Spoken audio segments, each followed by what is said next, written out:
ஏசாயா 10ஆம் அதிகாரம் 26, 27.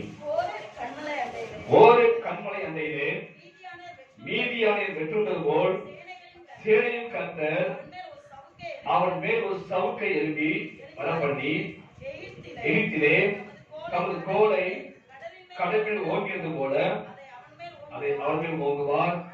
அந்நாளில் உன் தோளிலிருந்து அவன் சுமையும் உன் கழுத்திலிருந்து அவன் நுகமும் நீக்கப்படும். அபிஷேகத்தினால் நுகம் முறிந்து போகும். அல்லேலூயா. கர்த்தர் ஸ்தோத்திரம். கர்த்தர் அமைப்பதாக இந்த அபிஷேகத்தின் நுகம் முறிந்து போகும் வசனம் இருக்குது. அது தமிழ்ல மொழிபெயர்க்கும் போது சின்ன தவறு நடந்திருக்குது. அபிஷேகத்தினாலே நுகம் முறிந்து போகும். அல்லேலூயா. அபியாசத்தை கொள்ளுங்க. ஆங்கிலத்துல மற்ற எல்லா மொழியுமே கரெக்டா இருக்குது. தமிழ்ல மொழிபெயர்க்கும் சின்ன ஒரு மிஸ்டேக் இருக்குது. அது இது ஒன்று. அல்லேலூயா. கர்த்தர் ஸ்தோத்திரம். கர்த்தர் அமைப்பதாக இந்த வசனத்தை ஆண்டவர் உறுதிப்படுத்துவதாக 2 உதாரணத்தை எடுத்து காட்டுறாரு. அதாவது பழைய ஏற்பாடுல 2 உதாரணம். ஒண்ணு பாருங்க, ஒரு கண்மலை அண்டையிலே மீதியானவர் வந்து வெற்றுண்டு விழுந்தது போல அப்படின்னு சொல்லப்பட்டிருக்கு. அது எப்ப நடந்துச்சு சொன்னா, எப்ப நடந்துச்சு? கிதியோன் நாட்கள் நடந்தது. அல்லேலூயா. கிதியோன் நாட்களிலே மீதியானவர்கள் ஒரு கண்மலையிலே வெற்றுண்டு விழுந்தார்கள். அதை குறித்து ஆண்டவர் ஞாபகப்படுத்துறாரு. இன்னொன்று ஞாபகப்படுத்துறாரு. என்னது? எகிப்திலே தமது கோலை கடலில் ஓங்கியது போல. அல்லேலூயா. இஸ்ரவேல் ஜனங்கள் அந்த எகிப்து அடிமைத்தனத்துல இருந்தாங்க. அங்கிருந்து விடுதலையாக்கப்பட்டு அவங்க வனாந்தரத்திற்கு புறப்பட்டு வரும்போது பார்வோன் சேனை தொடர்ந்து பின்பற்றி வந்தது. அந்த சமயத்தில் அவர் போவதற்கு வழி இல்லாமல் கடல் குறுக்கே இருந்தது.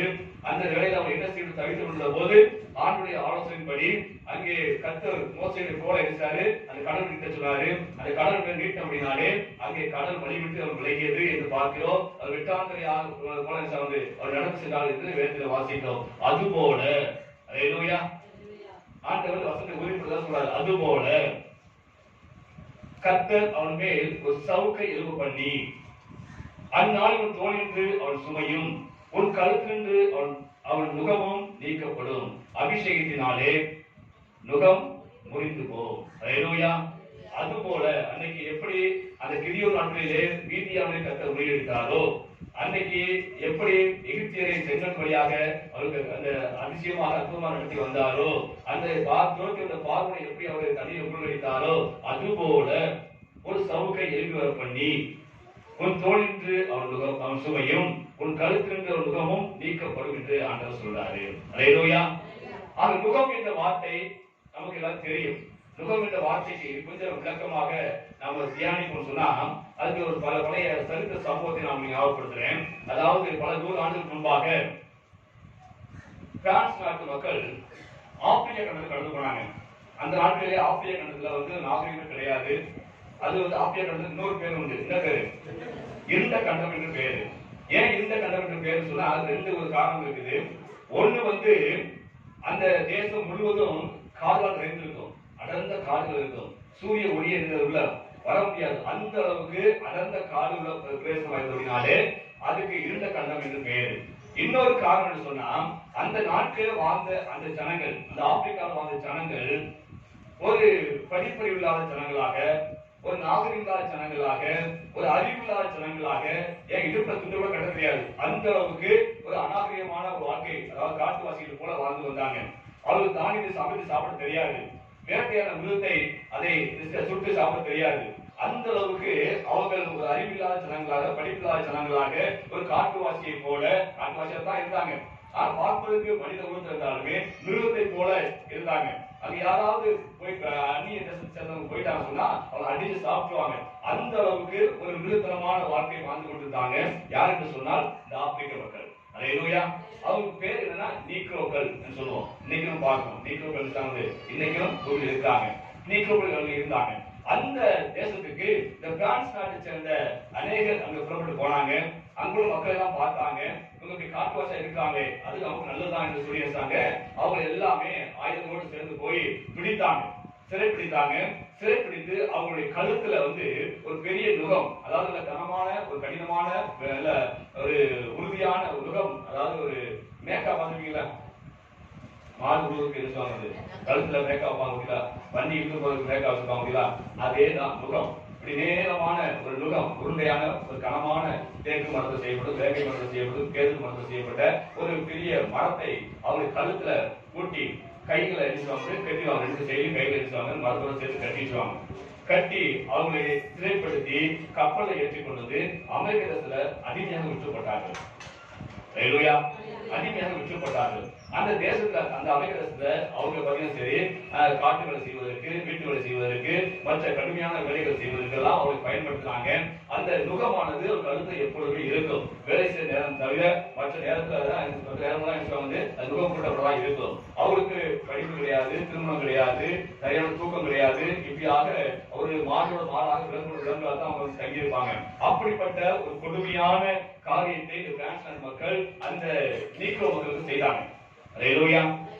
அதுதான் நுகம் என்று சொல்லப்படுது. நுகம் என்று சொன்னால் நம்ம கழுத்துல அந்த நுகத்தை, அந்த மேக்கா சொல்லக்கூடிய நுகத்தை கூட்டி அவளை சிறைப்படுத்தி வைத்திருந்தாங்க, அடிமைப்படுத்தி வைத்திருந்தாங்க சொல்லப்படுது. அந்த ஆப்கரஸ்ல அவர் சுதந்திரம் பிறந்தாங்க, அவர் விடுதலோடு தான் பிறந்தாங்க. ஆனால் இந்த பிரான்ஸ் மக்கள் அவர்கள் தான் அடிமைப்படுத்தி கொண்டு போய் அடிமையாக விற்றுப்பட்டார்கள். இப்படியே பல 100 ஆண்டுகள் அந்த தேசத்திலே, அமெரிக்க தேசத்திலே அடிமையாக வாழ்ந்தார்கள். அப்ப அப்படி இருக்கும்போது அந்த தேசத்துல ஒரு நல்ல மனிதர் எழுப்பினார். அவர் நல்ல விசுவாசி. அவர் யாருன்னு சொன்னா ஆபிரகாம் லிங்கன். ஆபிரகாம் சத்தம் தெரியும். ஆபிரகாம் லிங்கன் என்ற நல்ல ஒரு மனிதர், ஒரு விசுவாசியை எழுப்பினார்.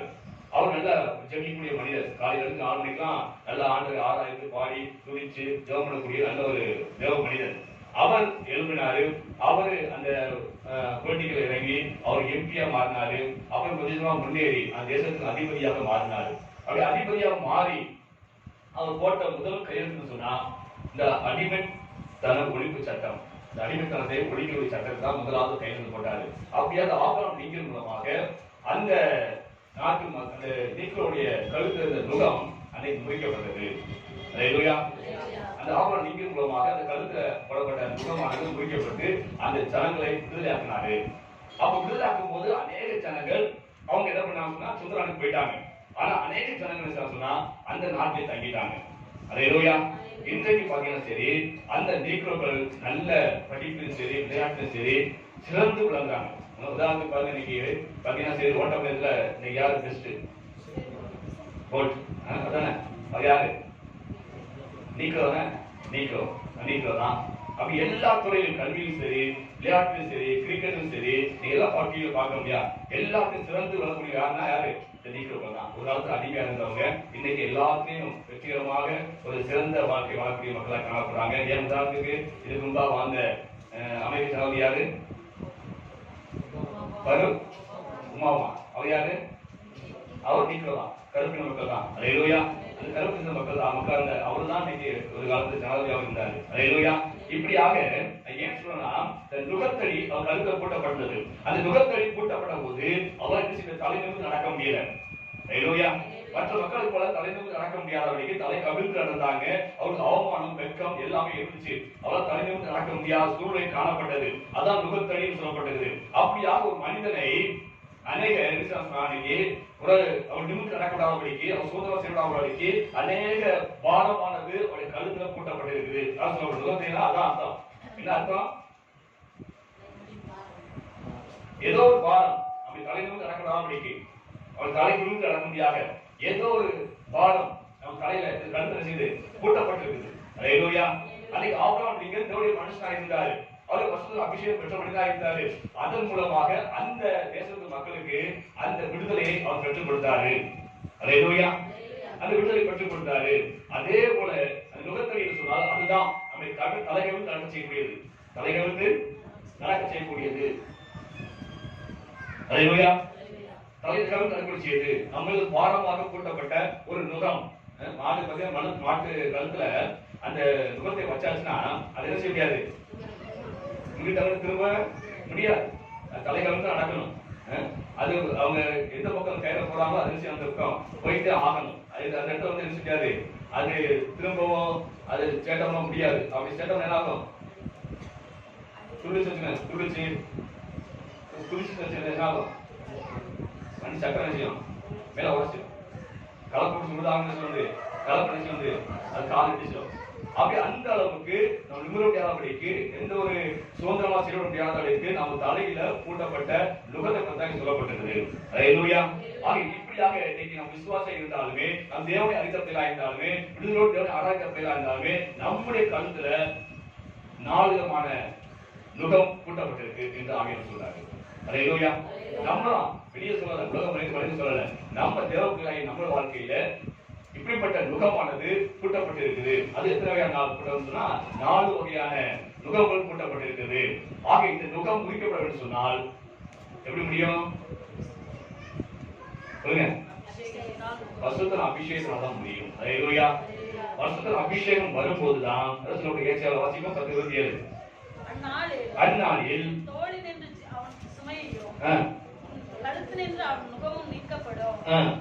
அபிஷேகத்தினாலே நுகம் குறிக்கப்படும். அல்லேலூயா. அதனாலதான் பரிசுத்த அபிஷேகத்தை எல்லாரும் கேட்டு பெற்றுக் சொல்றோம். நம்முடைய கழுத்துல எப்படியாக ஒரு நுகம் பூட்டப்பட்டிருக்குது. தேவ பிள்ளையாக நம்ம இருந்தாலுமே, தேவனுடைய மனுஷனாக இருந்தாலுமே நம்முடைய கழுத்துல எப்படி நுகம் பூட்டப்பட்டிருக்குது. இந்த நுகம் பூட்டப்பட்ட நுகம் குறிக்கப்பட வேண்டும் சொன்னால் அன்னைக்கு ஆபிரகாம் நீக்கின் மூலமாக அந்த நீக்கருடைய கழுத்துல நுகம் குறிக்கப்பட்டது. அதுபோல இந்நாட்களிலே நம்முடைய கழுத்தில் பூட்டப்பட்ட நுகமானது குறிக்கப்பட வேண்டும் சொன்னால் பரிசுத்த அபிஷேகத்தை நாம் பெற வேண்டும். அல்லேலூயா. அந்நாட்களிலே அந்த நீக்கருடைய மக்களுடைய கழுத்துல ஒரு நுகம் பூட்டப்பட்டது. அது யாருடைய நுகம்? யார் பூட்டியது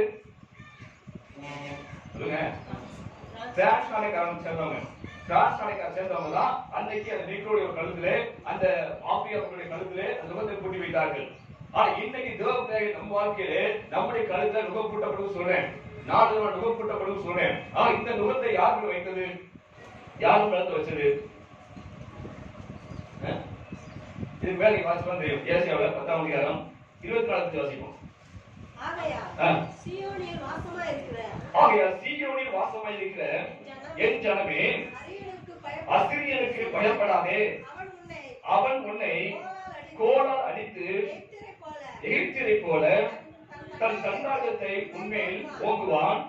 ஆனாலும் இன்னும் கொஞ்ச காலத்துக்குள்ளே என் உக்கிரமும் அவரை சங்கரிக்க போகிறதால் என் கோபமும் தீர்ந்து போகும் என்று சேனையின் கர்த்தராகிய ஆண்டவர் சொல்கிறார். அல்லேலூயா. இந்த நாட்களிலே நம் கழுத்துல பூட்டப்பட்ட நுகம் யாருடைய சொன்னால் இது அஸ்திரியனுடையது. அஸ்திரியனுடைய நுகம் தான் இது. அல்லேலூயா. அவர் அஸ்திரியன் யார் என்று கேட்டீங்கன்னு சொன்னா இந்த அஸ்திரியன் யார் என்று சொன்னால்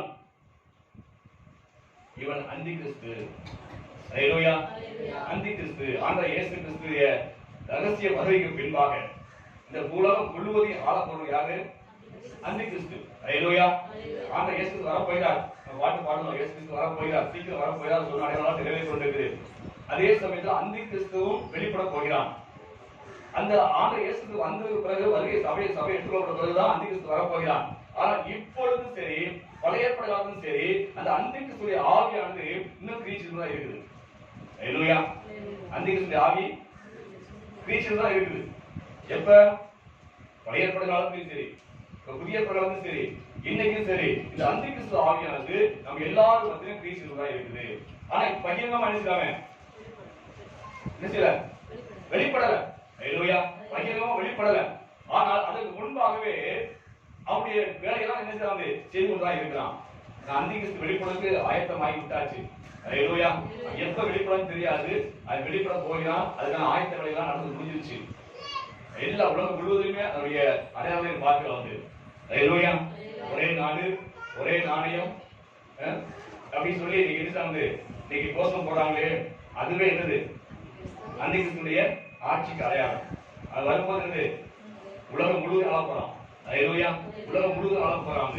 அவனை கொண்டு போவது ஒரே நாணயம் ஒரே தேசம் என்று ஒரே கடவுள் என்றெல்லாம் நினைச்சு வந்து அவன் திறமையான பண்ண போறான். அதுக்கு முன்பாகவே இன்னைக்கு தேச ஆலோசனை வந்து நம்ம நாட்டு மட்டும் இல்ல, நம்ம நாட்டு மட்டும் ஒரே நாடு ஒரே ரேஷன் கார்டு ஒரே பொருளாதாரம் சொல்லல, எல்லா நாட்டும் சொல்லிருக்காங்க.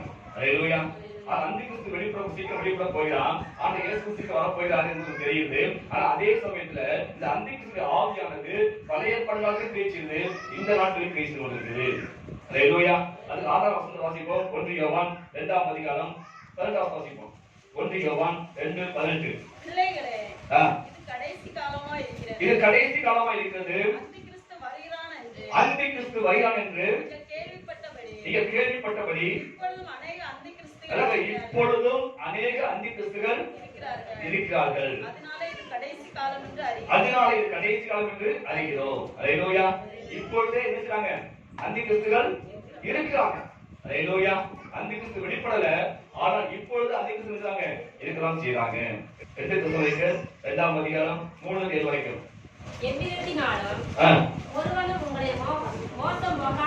ஒருவனும் உங்களை மோசம் போக்காதபடிக்கு எச்சரிக்கையாயிருங்கள். ஏனெனில் விசுவாச துரோகம் முந்தி நேரிட்டு கேத்தின் மகனாகிய பாவ மனுஷன் வெளிப்பட்ட வழிய அந்த நாள் வராது.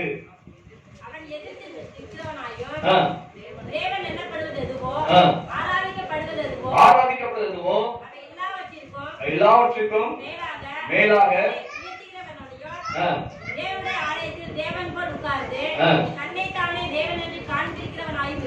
இருப்பான். அந்தி கிறிஸ்து வெளிப்படும் போது அப்படியாக செய்வான்னு சொல்லப்பட்டிருக்குது. ஆனாலும் அந்தி கிறிஸ்து ஆவி பழைய ஏற்பாடு காலத்தில் நடந்தது இருந்தது, இந்த நாட்களில் இருக்கிற செய்து. அல்லேலூயா. அந்த அந்தி கிறிஸ்து எந்த நாட்டில் வெளிப்படுவான்? அந்தி கிறிஸ்து எந்த நாட்டில் வெளிப்படுவான்? இந்த அசிரிய நாட்டில் தான் வெளிப்படுவான் சொல்லி அநேக பேர் சொல்றாங்க. எல்லாருடைய கருத்து என்னது? இந்த அசிரிய நாட்டில் தான் அந்தி கிறிஸ்து வெளிப்படுவான். இந்த அசிரிய நாடு எங்க இருக்குது? இன்னைக்கு நம்ம படிச்சிருக்கோம், சயின்ஸ் புரியல படிச்சிருக்கோம், சைக்கிள் ஸ்டடி, யூப்ரட்டிஸ் ஸ்டடி படிச்சிருக்கோம். படிச்சிருக்கோம் இல்லையா? சைக்கிள் ஸ்டடி, யூப்ரட்டிஸ் ஸ்டடி படிச்சிருக்கோம். இந்த யூப்ரட்டிஸ் நதி என்று சொல்லக்கூடிய நதி கரையில தான் பார்டர் கசல் இருக்குது. அதான் இந்நாள் ஈராக் அங்கதான் இருக்குது. இந்த சைக்கிள் சொல்லக்கூடிய நதி கரையில தான் இந்த அசிரிய நாடு இருக்குது. அல்லேலூயா. இந்த அசிரிய நாட்டுல தான் இந்த அந்தி கிறிஸ்து வெளிப்பட போறான்னு சொல்லி எங்க அநேக வேத பண்டிதர்கள் நம்பிக்கையோடு சொல்றாங்க. அதுக்கு ஆதாரமாக அநேக காரியம் சொல்றாங்க.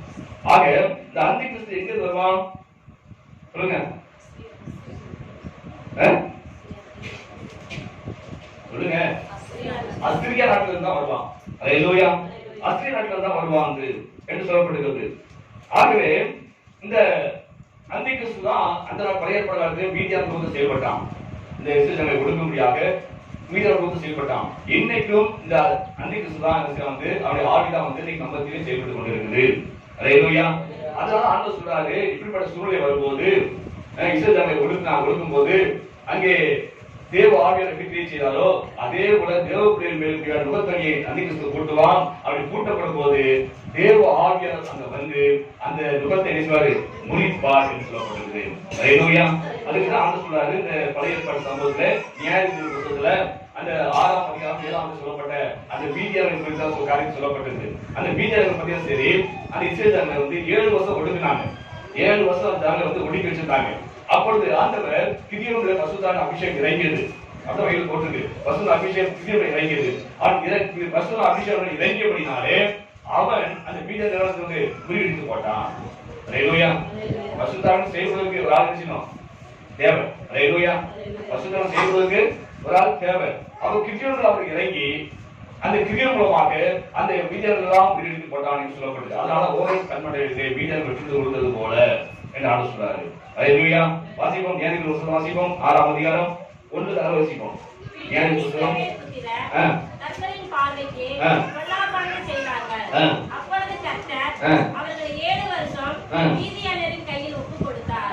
மீதியானியரின் கை இஸ்ரவேலின் மேல் பலத்து கொண்டபடியால் இஸ்ரவேல் புத்திரர் மீதியானியர் நிமித்தம் தங்களுக்கு மலைகளில் உள்ள பெட்டிகளையும் குகைகளையும் அரணான ஸ்தலங்களையும் அடைக்கலமாக்கி கொண்டார்கள்.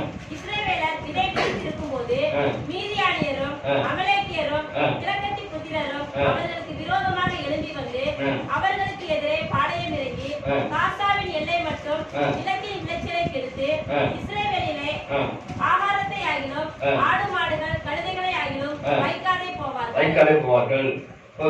இங்க பாக்குறோம் வீட்டை என்ன சொன்னா என்ன செய்வாங்க, அது தேசத்தை கெடுப்பாங்க. அல்லேலூயா. அந்த இஸ்ரவேலர்கள் சந்தோஷமா சமாதானமா குடியிருந்து வந்தாங்க. அதை சமாதானத்தை குலைக்கும்படியாக அந்த தேசத்துக்கு வருவாங்க, படையெடுத்து வருவாங்க. அவங்க வந்து விதைக்கும் போதும் என்ன செய்வாங்க, தடை பண்ணுவாங்க. விதைக்கும் போது தடை பண்ணுவாங்க, அறுவடை செய்யும் போதும் தடை பண்ணுவாங்க. அதனால எல்லா ஜனங்களும் பயந்தோட இருந்தாங்க. மீடியா வந்துட்டான்னு சொன்னா என்ன செய்வாங்க, ஓடி போய் குகைகளில் மலைகளில் போய் இருந்தாங்க, ஒளிந்து கொண்டு இருந்தாங்க. அப்படியே 7 வருஷம் அவங்க ரொம்ப கஷ்டப்பட்டு இருந்தாங்க. அல்லேலூயா. அப்பொழுது ஆண்டவர் பார்த்தாரு, அந்த இஸ்ரவேலுடைய கூக்குரலை கேட்டாரு. அதனால கிதியோன் மேலே பரிசுத்த அபிஷேகம் இறங்கியது. அவனை கொண்டு ஆண்டவர் அந்த மீதியானை முறியடித்தாரு. அல்லேலூயா.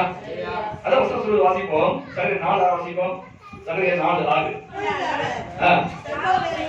செருபாபேலுக்கு சொல்லப்படுகிறது கர்த்தருடைய வார்த்தை என்னவென்றால் பலத்தினாலும் அல்ல பராக்கிரமத்தினாலும் அல்ல தேவ ஆவியினாலே ஆகும். அல்லேலூயா. உன் பலத்தினால் நீ மீதியான முடிக்க முடியாது. அல்லேலூயா. உன் பராக்கிரமத்தினால் மீதியான முடிக்க முடியாது. எதனால் முடிக்க முடியும்? தேவ ஆவியினால முடியும். அல்லேலூயா. உங்கள் கருத்துக்கு சுகம் முடிக்கப்பட சொன்னா உங்களுடைய முயற்சியால முடியாது. அல்லேலூயா. உங்களுக்கு பலத்தால முடியாது. தேவ ஆவியுடைய அபிஷேகம் உங்களுக்கு வரும்போதுதான் அந்த கருத்துக்கு கூட்டப்பட்ட முகம் என்ன செய்யும்? முடிக்கப்படும். அல்லேலூயா. அந்த நாட்களிலே இதே அசிரிய ஆவி, இதே அந்திகிறிஸ்து ஆவி மீதியான ரூபத்திலே செயல்பட்டான். அன்னைக்கு அவன் செஞ்ச காரியம் என்ன சொன்னா, அந்த தேசத்தை அவன் பாழாக்கினான். அவளை விதைக்க விட மாட்டான், அறுக்க விட மாட்டான், சந்தோஷமா குளிக்க விட மாட்டான். அடிக்கடி வந்து தொந்தரவு செய்து கொண்டே இருப்பான். அவன் வந்துட்டான்னு சொன்னாலே இவங்க எல்லாம் ஓடி போவாங்க, மலைகளுக்கு ஓடி போவாங்க, குகையில ஒளிஞ்சுக்குவாங்க. அப்படியாக கெவிகளை ஒளிந்து கொண்டிருந்தாங்க. இப்படியாக 7 வருஷம் அந்த ஜனங்களை அவன் பாடாப்படுத்திக் கொண்டிருந்தான். யாரு? மீதியானி. மீதியா யாரு? அந்திகிறிஸ்து ஆவியுள்ளவர்கள். அல்லேலூயா. ஏன்னா மீதியான்னு சொன்னாலே பேருக்கு அர்த்தம் வந்து தேசத்தை கெடுப்பது அர்த்தம். அது ஆவிக்கு அர்த்தம். மீதியான்னு சொன்னால் அந்த ஆவிக்கு அர்த்தம் தேசத்தை கெடுப்பவர்கள் அல்லது சபையை கெடுப்பவர்கள் அல்லது தேவ பிள்ளையுடைய பசுத்த வாழ்க்கை கெடுப்பவர்கள் அர்த்தம். அல்லேலூயா. இதான் மீதியாவுடைய சுவாபம். இதான் அந்திகிறிஸ்து சுவாபம். அந்திகிறிஸ்து சுவாபம் தான் இந்த மீதியா கை வச்சு. அல்லேலூயா. தேசத்தை கெடுப்பாங்க. இன்னைக்கு பாருங்க, நம்ம தேசத்துல நீங்க ஆண்டு வார்த்தை சொல்லும் போது சீசஸ் அறிவிக்கும் போது என்ன செய்றாங்க? அது என்ன செய்றாங்க? சொல்லுங்க. சொல்லிட்டு போங்க சொல்றாங்க. சந்தோஷமா சொல்லுங்க. என்ன சொல்றாங்க? ஏன் சொல்ற நீ அங்க போய் சொல்ற நீ அப்படின்னு வந்து தடை பண்ணதான் செய்யறாங்க. அதான் விதை. சுவிசேஷம் தான் தேவனுடைய வார்த்தையை விதைக்கக்கூடிய விதை. அதை விதைக்கும் போதும் தடை பண்ணுவார்கள். அல்லேலூயா. அறுவடை செய்யும் போதும் கொஞ்சம் அவங்க விசுவாசத்துல வந்துட்டாங்க, நோய் சுகமாயிடுச்சு, இயேசு விசுவாசிக்கிறாங்க, சரி வாங்க சபைக்கு வாங்க, உங்க ஞாபகம் கொடுத்து உங்களுக்கு என்ன செய்யும் நீங்க சபையில அங்கமா இருக்குன்னு சொல்லி அவளை ஆண்டுகளை கொண்டு வரும்போது வந்து தடை பண்ணுவாங்க. அல்லேலூயா. விதைக்கும் போது தடை பண்ணுவான், அறுக்கும் போது தடை பண்ணுவான். இப்ப யாரு? மீதியானி. மீதியானி யாரு? இந்த அசுரிய ஆவி.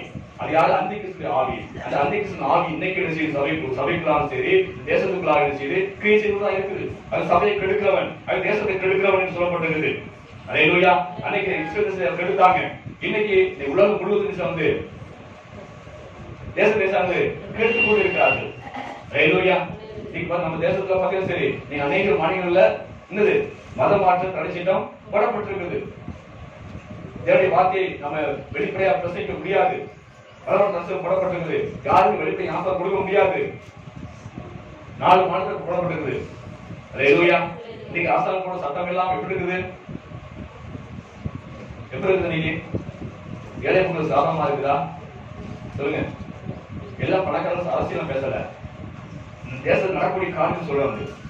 எல்லா பணக்காரர்களும் சாதகமா இருக்குது. நீங்க பாருங்க, எல்லாமே தனியார் மயம். அரசாங்க வேலைக்கு படிச்சு எவ்வளவு படிச்சு வந்தாலுமே நீங்க அரசாங்க வேலைக்கு போக முடியாத அளவுக்கு இன்னைக்கு எல்லாத்தையும் தனியார் கொடுத்தாச்சு. விமானங்கள் தனியார் போயிடுச்சு, விமான நிலையங்கள் போயிடுச்சு, ரயில்கள் போயிடுச்சு, மின்சாரம் இந்த பட்ஜெட் அறிவிச்சாச்சு தனியாருக்கு போக போகுது. நீ எப்படி செல்போன் நம்பரை நீங்க கம்பெனி மாத்தீங்களோ அது போல ஏராளமான கம்பெனிகள் மின்சாரம் தயாரிக்க போறாங்க. அவங்க இதுல சப்ளை பண்ண போறாங்க. உங்களுக்கு பிடிச்ச கம்பெனில நீங்க எடுக்கலாம், மின்சாரம் வாங்கிக்கலாம். சொன்னாங்க இல்லையா? பட்ஜெட் கேட்டீங்களா? கீழே கேளுங்க. இதெல்லாம் செய்தியெல்லாம் நீங்க கண்டிப்பா பார்க்கணும். அன்னைக்கு ஆட்சி என்ன செய்யுது? கொஞ்சம் கொஞ்சமா எல்லாம் தனியார் போயிடுச்சு. இன்னும் அரசாங்க வேலைக்கு போறதுக்கு வந்து ரொம்ப கஷ்டமான ஒரு காரியம். எல்லாம் தனியார் போயிடுச்சு. அல்லேலூயா.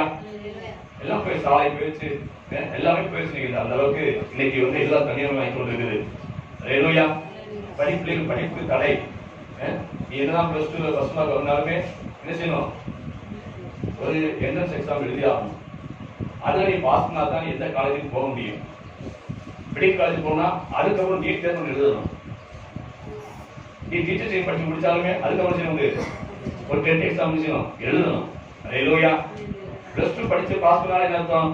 நீ கல்லூரிக்கு போலாம் என்ற தகுதி இருந்துச்சு கொடுக்கப்பட்டிருக்கு. அல்லேலூயா. அதுக்கு +2 அதுக்கப்புறம் பட்ச வச்சு வந்து அதை நீ பாஸ் பண்ணா தான் செய்யணும். நீ +2ல நீ எவ்வளவுதான் ஃபர்ஸ்ட் ரேங்க் எடுத்தாலும் சரி அந்த பரீட்சை பாஸ் பண்ணாதான் அடுத்த கல்லூரிக்கு போக முடியும். இப்படி பிள்ளைகளை படிக்க தடை செய்யும்படியாக சட்டங்கள் நம்ம நாட்டில் மட்டும் இல்லைங்க, எல்லா நாடுகளிலுமே இப்படிப்பட்ட சட்டங்கள் வந்திருக்குது. அல்லேலூயா. ஏனென்று சொன்னால் இது அந்தி கிறிஸ்துடைய வருகைக்கு முன் அடையாளம் நடக்கூடிய காரியங்கள். ஆனா இயேசு கிறிஸ்து வருவதற்கு முன்பாக எப்படியெல்லாம் அடையாளம் நடக்குமோ அதே போல அந்தி கிறிஸ்து வருவதற்கு முன்பாக இதெல்லாம் நடந்து கொண்டு இருக்குது. அல்லேலூயா. ஆக இப்படிப்பட்ட நுகங்கள் இன்னைக்கு தேசத்தின் மக்கள் கழுத்தில் அடிச்சது கூட்டப்பட்டிருக்குது. அல்லேலூயா. அதே போல தேவனுடைய வாழ்க்கையில் வாசிப்போம். நியாயங்கள் வாசிப்போம். நியாயங்கள் புத்தகம் 6ஆம் அதிகாரம் 27. அது 27. அப்பொழுது கிதியோன் தன் வேலையாட்களில் 10 பேரை சேர்த்து கர்த்தர் தனக்கு சொன்னபடியே செய்தார். அவன் தன் தகப்பன் குடும்பத்தாருக்கும் அந்த ஊர் மனுஷருக்கும் பயப்படும்படியினாலே அதை பகலிலே செய்யாமல் இரவிலே செய்தார். நல்லா கவனிச்சு பாருங்க. அல்லேலூயா. பாருங்க, மீதியார் வந்து தொந்தரவு பண்ணிட்டேறாங்க. விதைக்கும் போது தடை பண்ணாங்க, அறுக்கும் போது தடை பண்ணாங்க. இப்ப கிதியோன் என்ன சொன்னா, பகல்ல வேலை செஞ்சா என்ன செய்வாங்க? அந்த வசனம் வாசி 20 வாசிக்க முடியும். அப்பொழுது கிதியோன் தன் வேலையாட்களில் 10 பேரை சேர்த்து கர்த்தர் தனக்கு சொன்னபடியே செய்தார். அவன் தன் தகப்பன் குடும்பத்தாருக்கும் அந்த ஊர் மனுஷருக்கும் பயப்பட்டபடியால் அதை பகலிலே செய்யாமல் இரவிலே செய்தான். பகல்ல செஞ்சாலும் மீதி வந்துருவான். அல்லேலூயா. அதான் இரவுல செய்யலாம். அப்ப இந்த கிதியோன் கூட என்ன பண்ணுவாங்க, அந்த மீனியாருக்கு பயந்து உள்ளதா இருந்தான். அல்லேலூயா. ஆனா என்னைக்கு பசுல அபிஷேகம் வந்துச்சோ அன்னைக்கு துணிஞ்சு அந்த மீதியா எழுத்து யுத்தம் செய்தான். அல்லேலூயா. ஆக தன்னுடைய பலத்தா முடியாது, தன்னுடைய முயற்சியா முடியாது. என்ன வரும்? தேவ ஆவினாலதான் என்ன செய்யணும், இந்த அந்தி கிறிஸ்து ஆவி மேற்கொள்ள முடியும். அல்லேலூயா. அதே போல அன்னைக்கு எப்படி மீதியான ரூபத்துல அந்த அந்தி கிறிஸ்து ஆவி அந்த இஸ்ரவேல்ல கெடுதல் உருவாக்கிச்சோ அதே போல இன்னைக்கும் தேவனுடைய வாழ்க்கையிலே தேசம் எல்லாமே இன்னைக்கு அந்தி கிறிஸ்து ஆவி பேசி கொண்டு இருக்குது. அல்லேலூயா. அந்தி கிறிஸ்து ஆவி பேசி கொண்டு இருக்கு அப்படின்னாலே இன்னைக்கு தேவ ஜனங்கள் தலைவர்கள் நடக்க முடியாமல் இருக்கிறாங்க, தலைவர்கள் நடந்து கொண்டு இருக்கிறாங்க, அநேக தேசங்கள் தலைவர்கள் இருக்குது. ஆக எல்லாரும் மேலையும் இப்படிப்பட்ட அந்த நுகமானது இன்னைக்கு கூட்டப்பட்டு இருக்குது. அல்லேலூயா. ஆக இப்படிப்பட்ட முகம் குறிக்கப்படும் சொன்னால் அது மசூதர் அபிஷேகம் தேவை என்று வேற சொல்கிறது. அல்லேலூயா. அவன் சொல்றாரு, இப்படிப்பட்ட சூழ்நிலை வரும்போது நான் சவுக்கை எலும்பு பண்ணுவேன் சொல்றாரு. ஏசாயா 10:26 சொல்லப்படுகிறது, ஒரு சவுக்கை எலும்பு பண்ணுவேன். அவர் சவுக்கு என்ற வார்த்தைக்கு ஆங்கில ஸ்கோஸ் சொல்லப்பட்டது. ஸ்கோஸ் என்ற வார்த்தைக்கு தமிழ்ல மொழிபெயர்க்கப்பட்டது பேரழிவை உண்டாக்கக்கூடியவர் சொல்லப்படுது. பேரழிவை உண்டாக்குவது. அவர் வேதத்தை பார்க்கும்போது பேரழிவு உண்டாக்குவது யாருன்னு சொல்லி பார்த்தீங்கன்னு சொன்னா பரிசுத்த ஆவியினர் தான் சொல்லப்பட்டது. வாசிப்போம். ஏசாயாவுல 59:19 வாசிப்போம். அப்பொழுது சூரியன் அஸ்தமிக்கும் திசை தொடங்கி கர்த்தரின் நாமத்துக்கும் சூரியன் உதிக்கும் திசை தொடங்கி அவருடைய மகிமைக்கும் பயப்படுவார்கள். வெள்ளம் போல் சத்துரு வரும்போது கர்த்தருடைய ஆவியானவர் அவருக்கு விரோதமாக கொடி பிடிப்பார். அல்லேலூயா. வெள்ளம் போல சத்துரு வரும்போது கர்த்தருடைய ஆவியானவர் அவனுக்கு விரோதமாக கொடி ஏற்றுவார். அல்லேலூயா.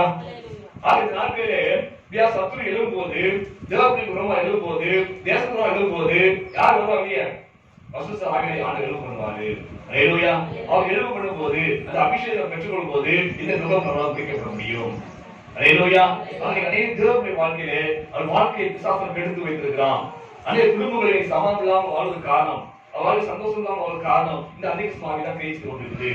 குடும்ப சமாதானம் குறையக்கூடிய ஆவிதான் அந்தி கிறிஸ்து ஆவி. தேசத்து சமாதானம் குறையக்கூடிய ஆவிதான் அந்தி கிறிஸ்து ஆவி. அநேக தேவனுடைய வாழ்க்கையில வசத்தை குறையக்கூடிய ஆவிதான் அந்தி கிறிஸ்து ஆவி. நீங்க தேவனுடைய பிள்ளைகள் சொந்தம் வாழ ஆசைப்பட்டாலுமே வாழ முடியல. காரணம் என்ன? எங்க பார்த்தாலும் பாவம், எல்லாத்திலையும் பாவம். டிவில செய்தி பார்த்து பாப்பேன்னு சொல்றாங்க, அதுலயும் கூட என்னது ஆபாசம் இருக்கதான் செய்யுது. செல்போன்ல ஆபாசம் இருக்கதான் செய்யுது. எல்லாத்தையும் ஆபாசம் அதுதான் இருக்கிறது. அப்படியே தேவனுடைய வாழ்க்கையில எப்படிப்பட்ட பாவமானது அவருடைய முகத்திலே இருக்குது, கழுத்துல முகம் கூட்டப்பட்டது போல இருக்குது, கூட்டப்பட்டு இருக்குது. அதனால தலை நிமிர்ந்து நடக்க முடியல, தேவனுடைய பிரகாசிக்க முடியவில்லை. அநேக வாழ்வில் எப்படியாக அவர் பசுத்தை குலைக்க முடியாத பிசாசனவன் கழுத்துடைய முகத்தை பாவத்தை கூட்டி வைத்திருக்கிறான். அல்லேலூயா. ஆக இப்படிப்பட்ட பாவங்கள் விடுதலாக வேண்டும் சொன்னால், இந்த முகம் குறிக்கப்பட சொன்னால் இந்த பசுத்த அபிஷேகம் பெற்றுக்கொள்ள வேண்டும். அல்லேலூயா. அநேக வாழ்க்கையில் நடந்து கொண்டிருக்கிறது. அநேக பேர் படிப்பை இந்த ஆவியானது இந்த பிசாசான அந்தி கிறிஸ்து ஆவியானது கெடுத்துக் கொண்டிருக்கிறான். அல்லேலூயா. ஆக இப்படிப்பட்ட முகம் குறிக்கப்பட சொன்னால் நமக்கு என்ன வேணும்? பசுத்த அபிஷேகத்தை நாம் கேட்டு பெற்றுக்கொள்ள வேண்டும். அல்லேலூயா. ஆக அந்தி கிறிஸ்து செய்யக்கூடிய காரியம், இந்த மீதியாக செய்யக்கூடிய காரியம் சொன்னா தேசத்தை கெடுப்பது. அல்லேலூயா. சபையை கெடுப்பது, தேவனுடைய வாழ்விலே அவர் பசுத்தை கெடுப்பது, இதுதான் அவருடைய நோக்கமாக இருக்கிறது. அதான் அந்த மீதியம் செய்தாங்க. அந்த ஆவிதான் இன்றைக்கு செயல்பட்டு கொண்டிருக்கிறது. இரண்டாவதாக நம்முடைய கருத்து சொல்லப்பட்ட நோக்கம் என்னன்னு சொன்னா, லேவியம் வசிக்கும் லேவியாகவும் 26 வசிக்கும். லேவியம் 26:13. நீங்கள் எகிப்தியருக்கு அடிமையாதபடிக்கு அவர் தேசத்திலிருந்து உங்களை புறப்பட பண்ணி உங்கள் நுகத்தடியை குறித்து உங்களை நிமிர்ந்து நடக்க பண்ண உங்கள் தேவனாகிய கர்த்தர். ஹல்லேலூயா. ஆகிய நாட்களிலே அநேக தேவனுடைய வாழ்க்கையிலே இந்த நுகம் பூட்டப்பட்டிருக்குது. என்ன நுகம் பூட்டப்பட்டு சொன்னா, எகிப்திய நுகம் பூட்டப்பட்டிருக்குது. எகிப்திய நுகம் இஸ்ரவேல் நுகம் பூட்டப்பட்டது. ஹல்லேலூயா. எகிப்திய நுகம் பூட்டப்பட்டது. எங்க? எகிப்தில் இருக்கும்போது அவர் அடிமையாக இருந்தாங்க. அந்த எகிப்தில் ஆண்டு கொண்டிருந்தார்கள்.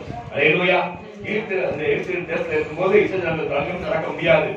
அந்த எகிப்துக்கு பயந்துட்டே வாழ்ந்தாங்க. ஹல்லேலூயா. இந்த எகிப்தில் இஸ்ரவேலை அடிமைப்படுத்தி இரண்டாவது கட்டளைக்காக மற்ற வேலைகளுக்கு பயன் செல்வதற்கு பயன்படுத்தினாங்க. அப்படி கொஞ்சம் கூட அவங்களுக்கு ஓய்வு கிடையாது, அவங்களுக்கு சுதந்திரம் கிடையாது, அவர் படிப்பு கிடையாது. அப்படியாக பல 100 வருஷங்கள் அந்த தேசத்துல அவர் அடிமையாக வாழ்ந்து வந்தார்கள். ஹல்லேலூயா. அந்த அடிமைத்திலிருந்து ஆண்டவர் மோசே மூலமாக ஆரோன் மூலமாக விடுதலையாக்கினார். ஹல்லேலூயா. மோசே முதலாவது போறதுக்கு பயந்து இருந்தாரு. எங்க? எகிப்துல போறதுக்கு இருந்தாரு, பயந்து இருந்தாரு. ஆனா ஆண்டவர் அபிஷேகத்தினாலே, அவன் ஆரோனை அபிஷேகத்தினாலே தைரியம் உள்ள போய் அந்த எகிப்துல அந்த அடிமைப்பட்ட இஸ்ரவேலை விடுவித்திருந்தாங்க, அவர் கொண்டு வந்தாங்க. ஹல்லேலூயா. அதே போல இன்னைக்கும் தேவப்பிள்ளைகள் வாழ்விலே இந்த நுகமானது கூட்டப்பட்டிருக்கிறது. என்ன நுகம்? எகிப்தியன் கூட்டின அதே நுகம் இன்னைக்கும் நம்முடைய சான்றத்தில் கூட்டப்பட்டிருக்கிறது. ஆனா எகிப்தியன் கூட்ட நுகம் என்ன? கடினமான வேலை. ஹல்லேலூயா. இஸ்ரவேலுக்கு கடினமான வேலை, ஓய்வே கிடையாது. அந்த அளவுக்கு ஒரு கடினமான வேலையை அந்த இஸ்ரவேலுடைய கழுத்துல அந்த எகிப்தியன் சார்ந்து அடிமையாக அடிமைத்த நுகத்தை கூட்டியிருந்தாங்க. எப்ப கூட வேலை செய்யணும், இரவு பகல் பார்க்க கூடாது. ஹல்லேலூயா. எப்ப கூட வேலை செய்யணும், செங்க அறுக்கணும், இப்போ செங்க அறுக்கதான் போக முடியும் என்று கட்டாயமாக செங்க வைப்பாங்க. கட்டாயமாக வேலை இருந்தவங்க கட்டத்துல வேலை இருந்துச்சுங்க, நீ செய்து முடிக்கணும் சொல்லி அப்படியாக வேலை கொடுப்பாங்க. இப்படி இரவு பகல் பாராதபடிக்கு ஒரு கடினமான வேலையை அந்த இஸ்ரவேல் ஊத்தியிருந்தாங்க. அதே நுகமானது இன்னைக்கு தேவனுடைய வாழ்க்கையிலே, ஆவிக்குரிய கிறிஸ்துவ வாழ்க்கையிலே அநேகமாக கூட்டப்பட்டிருக்குது. ஹல்லேலூயா. இருக்கா இல்லையா? இன்னைக்கு ஞாயிற்றுக்கிழமை கூட இருக்குது. கடின வேலை சொன்னால் ஞாயிற்றுக்கிழமை கூட ஓய்வு இல்லாமல் வேலை செய்ய முடியல. அது என்னது? அத கடினமான வேலை. ஹல்லேலூயா. என்ன செய்யற பாஸ்டர், எனக்கு ஞாயிற்றுக்கிழமை கூட என்ன செய்யுது? ஓய்வு கிடையாது. என் குடும்ப சூழல் அப்படி இருக்குது, என் நிலம் அப்படி இருக்குது. சொல்றாமா இல்லையா? என் நிலம் அப்படி. நான் ஞாயிற்றுக்கிழமை வேலைக்கு போனா தான் என்ன செய்ய முடியும்? என் பிள்ளைய சாப்பாடு கொடுக்க முடியும், என் கடன் பிரச்சனை தீரும். அதான் ஞாயிற்றுக்கிழமை நான் வேலைக்கு போக வேண்டிய கட்டாயம் இருக்க பாஸ்டர். என்ன செய்ய பாஸ்டர்? என் சூழல் அப்படி பாஸ்டர். நான் வேலை செய்ய இடத்துல லீவ் தரமாட்டேன் பாஸ்டர். சொல்லுமா இல்லையா? அப்ப இந்த காரியம் தான் என்னது? நம்ம போட்டு நுகம். ஹல்லேலூயா. கடினமான வேலை என்பதுதான் இந்த நுகம் சொல்லப்படுகிறது. ஹல்லேலூயா. யாத்திரை வாசிப்போம் 20ஆம் அதிகாரத்துல 8 வாசிப்போம். யாத்திராகமம் 20 8ஆம் வசனம் 10ஆம் வசனம் வாசிப்போம். ஓய்வு நாளை பரிசுத்த நாளாய் ஆசரிக்க நினைப்பாயாக. 6 நாள் நீ வேலை செய்து உன் கிரியையெல்லாம் நடப்பிப்பாயாக. 7ஆம் நாளோ உன் தேவனாகிய கர்த்தருடைய ஓய்வு நாள். அதிலே நீயானாலும் உன் குமாரனாலும் உன் குமாரத்தினாலும் உன் வேலைக்காரனாலும் உன் வேலைக்காரனாலும் உன் மிருகத்தினாலும் உன் வாசலில் இருக்கிற அந்நியனாலும் யாதொரு வேலையும் செய்ய வேண்டாம். ஹல்லேலூயா. யாரும் செய்ய வேண்டாம். எந்த வேலையும் செய்ய யாரும் செய்ய மிருகத்திலும் செய்யக்கூடாது. அந்த அளவுக்கு அந்த நாள் ஓய்வு நாள் சொல்லப்படுது. அது பழைய ஏற்பாட்டு காலம். ஆனால் புதிய காலத்துல ஆண்டு சொல்றாரு, என்ன சொல்றாரு? அது மாறாத பிரமாணம். ஆண்டவருடைய சமூகத்துல ஒரு நாள் வந்து ஆண்டு சொல்லக்கூடிய 6 நாள் நம்ம வேலை செய்யலாம், எந்த வேலையும் செய்யலாம், வேலை செய்யலாம்.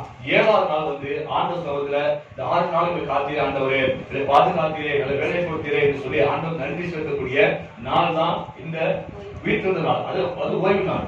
புதிய காலத்துல இது ஆண்டவர் இயேசு உயிர்த்தெழுந்த நாள். ஹல்லேலூயா. ஆண்டவருடைய இந்த படைப்புல பார்க்கும்போது சரி 6 நாளும் ஆண்டவர் இருந்தாரு, சிருஷ்டித்தார், உலகத்தை சிருஷ்டித்தார். 7ஆவது நாள் ஓய்ந்திருந்தார். ஹல்லேலூயா. மனிதருக்கு படைச்சாரு 6ஆவது நாள். அப்ப 7ஆவது நாள் மனுஷனுக்கு எத்தனை நாள்? முதல் நாள். ஹல்லேலூயா. 6ஆவது நாள் மனுஷன் படைச்சாரு. அந்த 7ஆவது நாள் ஓய்வு நாள் கர்த்தருக்கு. அந்த ஓய்வு நாள் நமக்கு எத்தனை நாள்? முதல் நாள். அப்ப மனுஷன் படைச்ச உடனே முதலாவது எங்க இருக்கணும்? தேவன் சமூகத்தில். அவர் ஓய்ந்திருக்கார், நம்மோட இருக்கும்படியாக. அவர் எந்த கிரியும் செய்யாத ஓய்ந்திருக்கிறாரு. அந்த நாளில தேவனோடு கூட அமர்ந்தக்கூடிய நாள் தான் இந்த ஓய்வு நாள், உயிர்த்த நாள். ஹல்லேலூயா. அதுதான் தேவன் விரும்புகிறாரு. அந்த நாள் வேலை செய்ய இருக்க முடியாது, அந்த நாள் வேலை கொடுக்குறாங்க, வேலை செய்யலாம்னு சொன்னா அதுதான் கடினமான வேலை. அதுதான் எகிப்தியன் கூட்டினன் நுகம் என்று சொல்லப்பட்டிருக்கிறது. ஆனா இன்னைக்கு தேவனுடைய வாழ்க்கையிலே இப்படிப்பட்ட நிலைமையை நம்ம பார்க்கிறோம். ஹல்லேலூயா.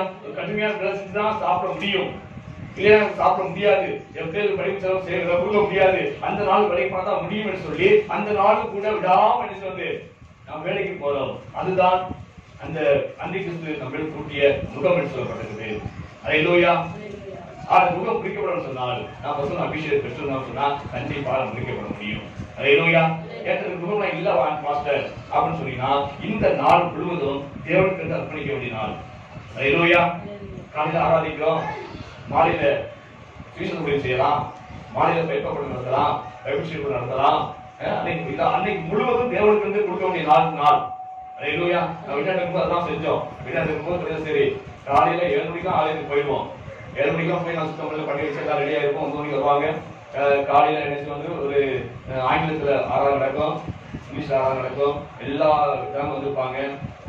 யாராவது வந்திருப்பாங்க, தமிழ்நாட்டுக்காரங்க வந்திருப்பாங்க, மலையாளத்துக்காரங்க வந்திருப்பாங்க, சிலோ நாட்டுல வருவாங்க, பிலிப்பைன்ஸ் நாட்டுல வருவாங்க. எல்லாம் சேர்ந்து பொது ஆராதனை நடக்கும். அந்த ஆராதனை முடிஞ்ச உடனே சாப்பாடு லஞ்ச் கொடுப்பாங்க.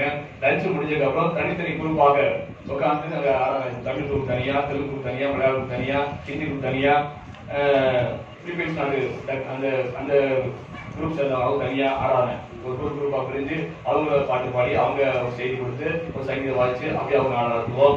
அப்படியே சாயந்தரம் 5 மணி ஆயிரும். 5 மணி ஆகும் சேர்ந்து எல்லாம் சேர்ந்து ஒரு பிரேயர், அப்படி பிரேயர் பண்ணி உலகத்துக்காக, அந்த தேசத்துக்காக, எல்லா மக்களுக்காக, ஒரு தேசத்துக்காக அப்படியா ஒரு ஜெபம் கூட்டம் நடந்து முடிச்சு வீட்டுக்கு வரும்போது அந்த சபையில் வெளியே மணி 7 ஆயிரும். ஆனா நான் வீட்டுக்கு வரும்போது 11 ஆயிரம். அதுக்கப்புறம் நான் கொஞ்சம் பைபிள் எல்லாம் கொண்டு போய் பாஸ்டர் வச்சுட்டு அதுக்கப்புறம் நான் வீட்டுக்கு வந்து 11 ஆயிரும். அந்த நாள் முழுவதுமே தேவனுக்கு வந்து அர்ப்பணித்த நாள். ஹல்லேலூயா. அதுதான் உண்மையா சந்தோஷமான நாள் எனக்கு தான். ஹல்லேலூயா. ஆனா இன்னைக்கு நுகம் குறிக்கப்பட்டு சொன்னா எப்படி இருக்கணும்? இருக்கணும். அந்த நாள் முழுவதும் கத்தனை செய்யணும், கொடுக்கணும். ஹல்லேலூயா. அப்படின்னா கொடுக்க முடியும் சொன்னா இன்னும் நம்ம மேல செய்து அந்த அன்றைக்கு நுகம், அந்த அசிரியர் நுகம் அப்படின்னு செய்து நம்மளுக்கு கூட்டப்பட்டிருக்கு தான் அர்த்தம். ஹல்லேலூயா. அது மட்டும் இல்ல, யார் கடினமான வேலை செய்தாங்களோ அவளை கூட்டு என்ன சொல்லுவான்? வாசிப்போம். ஆதியாகமத்துல 3ஆம் அதிகாரம் 17 வாசிப்போம். ஆதியாகமம் 3-3ஆம் அதிகாரம் 17-19.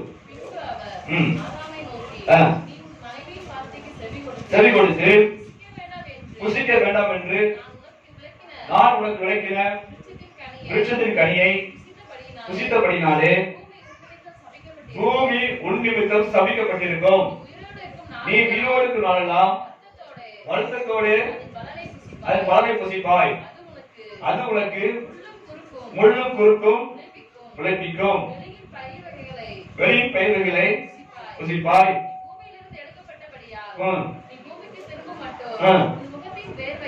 உன் முகத்தின் வேர்வையை ஆகாரம் புசிப்பாய். ஹல்லேலூயா. ஆக ஒவ்வொரு நாளும் நீ வேர்வை செஞ்சுதான் என்ன செய்யணும்? நீ சாப்பிடணும் என்று சொல்லப்பட்டு வேதம். அப்ப அன்னைக்கு நான் வேலை செஞ்சுதான் சாப்பிட வேண்டியதுன்னு சொன்னா அதுக்கு பேர் என்னது? சாபம். ஹல்லேலூயா. நம்ம ஆண்டவரை அறிந்து கொண்டாலுமே, இயேசுவை ஏற்றுக்கொண்டாலுமே என் வாழ்க்கையில இன்னும் சாபம் போகலன்னு சொன்னா என்ன அர்த்தம்? ஆண்டவரை ஏற்றுக்கொண்டோம், ஆண்டவரை ஆராதிக்கிறோம், ஆனாலும் இன்னும் நான் வேலை செஞ்சுதான் சாப்பிட வேண்டியிருக்குது, கஷ்டப்பட்டு உழைச்சுதான் சாப்பிட வேண்டியது சொன்னாவே என்ன அர்த்தம் சொன்னா நான் இன்னமும் அந்த பாவத்துக்குள்ளாக, அந்த சாபத்துக்குள்ளாக தான் இருக்கே அர்த்தம். ஹல்லேலூயா. ஆகிய நுகம் குறிக்கப்பட சொன்னால் அபிஷேகத்தை பெற்றுக் கொள்ளுங்க. ஹல்லேலூயா. தேவ ஆவியானவர் வழி நடத்துவாரு. இப்படி கஷ்டப்பட்ட சாப்பிட அவசியம் இல்ல, அது சாபம். ஹல்லேலூயா. தேவன் நல்ல சுகமான வாழ்க்கையை அதை கொடுப்பாரு. அது விசுவாசத்துக்காக தான் வாழ்ந்து கொண்டிருக்கிறோம்.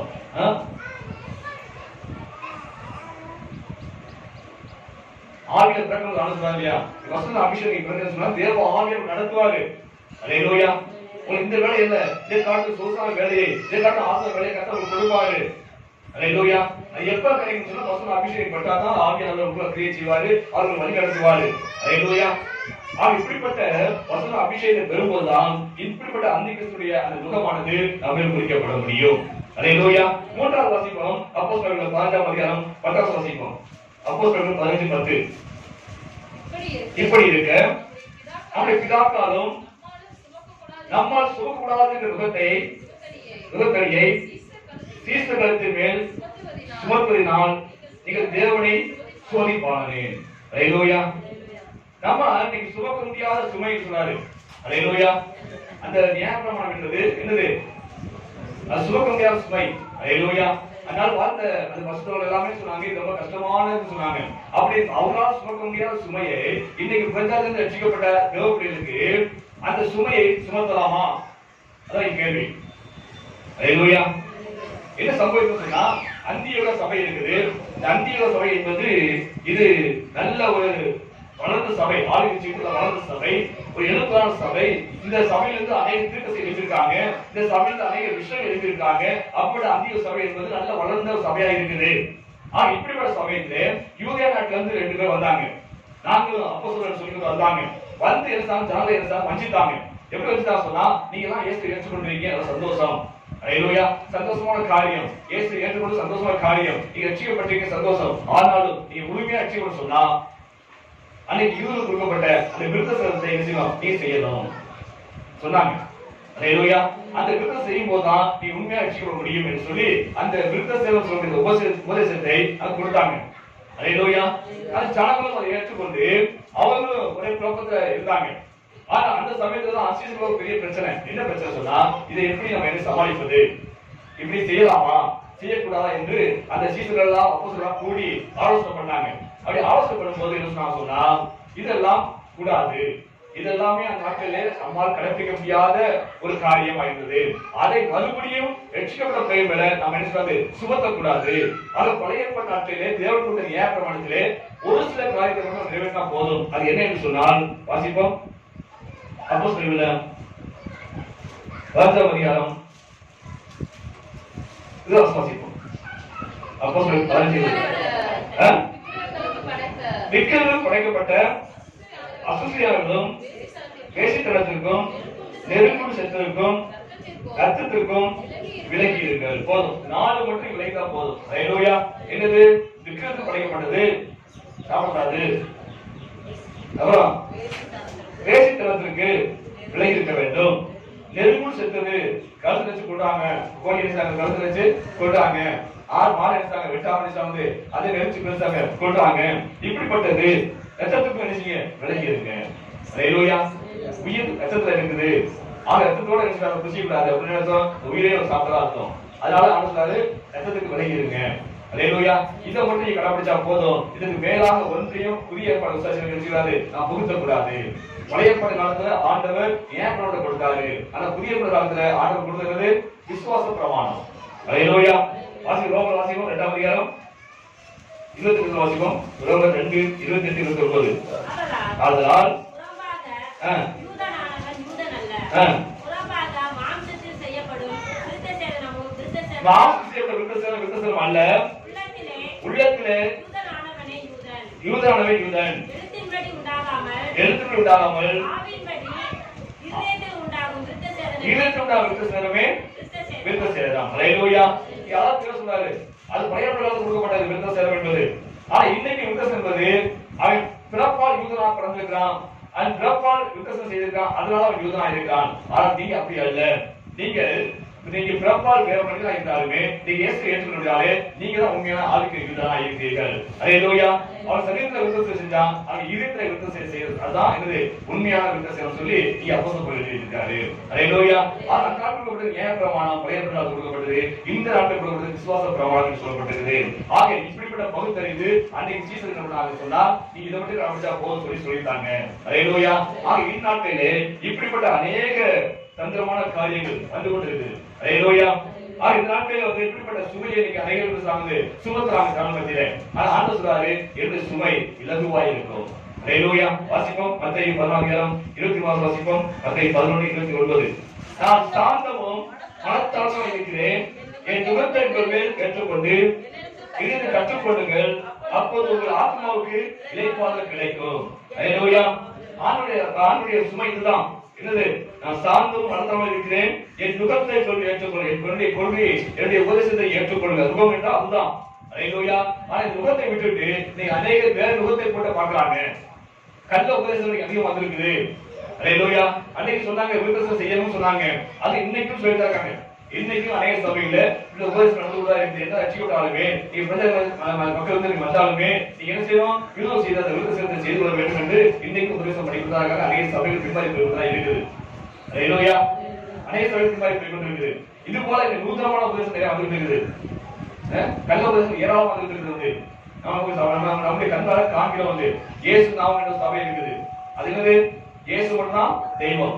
ஹல்லேலூயா. அவரை மட்டும் ஆராதிச்சா போதும், பிதாவை ஆராதிக்க வேண்டிய அவசியம் இல்ல, பசுராவை ஆராதிக்க அவசியம் இல்ல என்று சொல்லக்கூடிய ஒரு சபை இருக்குது. பிதாவாக மட்டும்தான் தெய்வம், அவர்தான் இயேசு வந்தாரு, அவர்தான் பசுரா ஆவியா வந்தாரு, அவர் மட்டும் வழிவிட்டா போதும் சபை இருக்குது. அது அனைத்து வெளிநாட்டுல இருக்குது.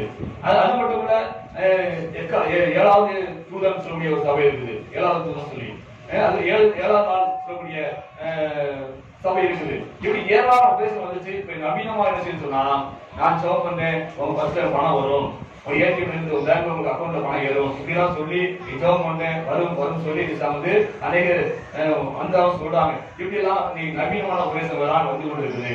அதான் அந்த ஆலோசனை நீங்க போலியா அர்த்தம் நடக்கும்னு சொன்னாரு. ஹல்லேலூயா. போலியா அர்த்தங்கள் நடக்கும். ஹல்லேலூயா. இதான் போலியா அற்புதங்கள்.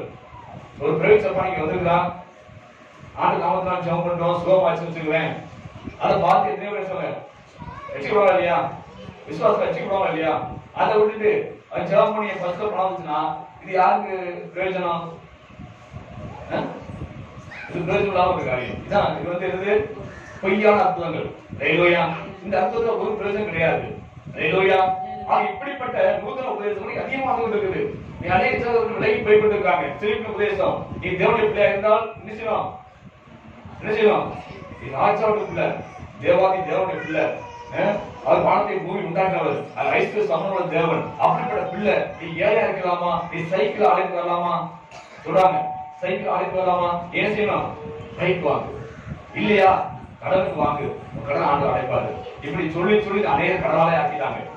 ஹல்லேலூயா. நீ தடுத்து வாழ்ந்துருக்காங்க. இப்படி உபதேசத்துக்கு போய் நிறைய தடுத்து வாழ்ந்துருக்காங்க. இப்படிலாம் சொல்லி கேட்கும் ராத்தா இருக்குது. கேட்கும்போது ராத்தா இருக்கு. ஆனா சொல்லவே இல்லையே, அப்படி ஒரு உபதேசத்தை ஆண்டு சொல்லவே கிடையாது.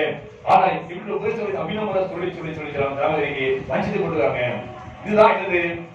அந்தி கிறிஸ்து கூடக்கூடிய நுகம். ஹல்லேலூயா. நீ அநேக கருத்துக்கள் அந்தி கிறிஸ்துடைய இந்த நுகமானது கூட்டப்பட்டிருக்குது. தவறான பாதையில் போய் கொண்டிருக்காங்க. வசதாவி இல்ல, அற்புதம் நடக்காது, அதிசயம் நடக்காது. ஹல்லேலூயா. அதிசயம் நடக்காது, அதெல்லாம் ஏமாற்று வேலை அப்படி சொல்லக்கூடிய சபையும் மூல நினைச்சது இதான் செய்யுது. ஹல்லேலூயா. நீ அதிசயத்தை பார்த்துக்கா இல்லையா? அற்புதம் பார்த்துக்கா இல்லையா? நடக்கா இல்லையா? ஆண்டு ஏற்றும் என்றும் என்றும் மாறாதவரா இருக்கிறார். ஹல்லேலூயா. எப்படி கள்ள உபதேசம் வந்துதான் இருக்குது. இதுக்கெல்லாம் நம்முடைய நுகம் குறிக்கோள் சொன்னா, இதுக்கெல்லாம் தப்புன்னு சொன்னா என்ன வேணும்? பசுத்த அபிஷேகம் வேணும். ஹல்லேலூயா. பசுத்த அபிஷேகம் இருந்தால் சகலவற்றையும் ஆண்டவர் போதிப்பார். சகலவற்றையும் அவர் போதிப்பாரு. ஹல்லேலூயா. எது சரி எது சரியில்லை என்பதை தேவனுக்கு போதிப்பாரு. எப்படி போதிப்பாரு? இந்த பசுத்த அபிஷேகமாக போதிப்பாரு. வாசிப்போம் 1 யோவான் 2வது வாசிப்போம். 1 யோவான் 2வது அதிகாரம் 27வது வாசிப்போம்.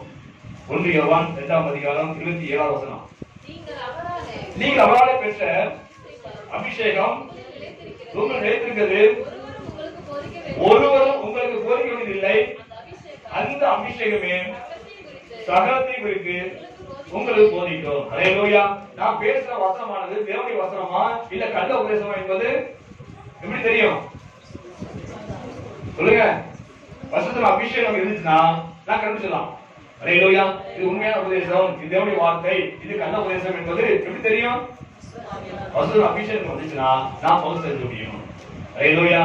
அப்ப நுகத்தை நாம் நினைச்சு வந்து முறிக்க முடியும். தேவ ஆவியா நம்ம இருந்தார்னா இந்த அந்நிய நுகமானது, இந்த அந்திகத்துடைய நுகமானது, இந்த கள்ள உபதேசமானது என்ன செய்யும்? முறிக்கப்பட முடியும். ஹல்லேலூயா. எனக்கு ஒரு செய்தி பார்த்தேன். அதுல போடப்பட்டது என்னன்னா, இப்ப கோபாண்டவர் ஒரு பேட்டி கொடுத்திருக்காரு. அது சொல்லப்பட்டிருக்காரு. என்ன சொல்லிருக்காரு சொன்னா, இந்த பைபிள் பழசா போச்சு, இந்த பைபிள் பழசா போச்சு, அதனால புதுசா ஒரு பைபிள் நான் எழுத போறேன். ஹalleluya.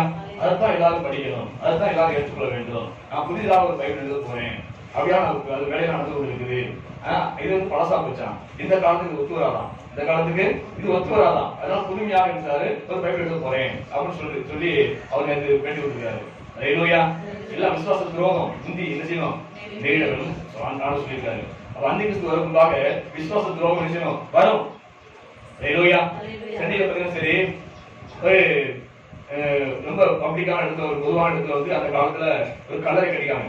சிஎஸ்ல இருந்து ஒரு பெரிய கல்லறை கட்டிக்காங்க. அந்த கல்லறை பார்த்தீங்கன்னா சரி நிறைஞ்சு போச்சு. கல்லறை பதத்துக்கு இடம் இல்லை, எல்லாரும் கொஞ்சம் வசதியாக இருக்காங்க, கட்டம் கட்டி இருந்தாங்க, பூரா நிறைஞ்சு போச்சு. இப்ப அந்த இடத்துல வந்து மறுபடியும் யாரையாவது கொண்டு உள்ள அடக்கம் பண்ண சொன்னா இது இடமே இல்லை. அப்ப ஆசாமி கேட்டாங்க இடம். ஆசாமி சொல்லிச்சு வந்து அப்படிலாம் செய்ய முடியாது, உங்களுக்கு தனியா இடமா கொடுக்க முடியாது, நீங்க என்ன செய்யுங்க எங்களை போல நீங்க என்ன செய்யுங்க எரிச்சுங்க ஹalleluya அப்படின்னு சொல்லிட்டாங்க.